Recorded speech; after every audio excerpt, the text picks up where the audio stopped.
بسم اللہ الرحمن الرحیم۔ السلام علیکم پیارے بچوں، امید ہے آپ سب خیریت سے ہوں گے۔ میں آپ کی کلاس ٹیچر آپ سے مخاطب ہوں۔ آج کا ہمارا مضمون ہے اردو۔ آج کا ہمارا عنوان ہے اردو۔ اردو کا پیج نمبر 18۔ دہرائی دیے گئے الفاظ پڑھیں اور جن الفاظ میں حرف پے ہے ان کے گرد دائرہ لگائیں، جیسے پرندہ، سانپ، ٹوپی۔ اسی طرح اگلا سوال ہے، دیے گئے الفاظ پڑھیں اور جن الفاظ میں حرف شین ہے ان کے گرد دائرہ لگائیں۔ خوش، خے و خو، شین خوش، جیسے اس میں شین آتا ہے۔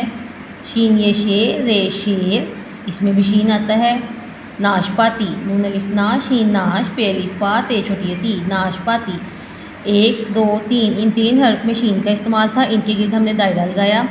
اب یہ جو دیے گئے الفاظ پڑھیں اور ان میں چے کا حرف ہے اس میں آپ نے دائرہ لگانا ہے۔ کاف کا حرف ہے اس پہ آپ نے دائرہ لگانا ہے ڈھونڈ کے یہاں سے، اور اس میں ہے میم کا۔ جن الفاظ میں میم کا استعمال ہو رہا ہے ان کے گرد دائرہ لگائیں۔ یہ آپ نے ہوم ورک کرنا ہے اور یاد بھی کرنا ہے۔ Thanks for watching this video. Please like, share and subscribe.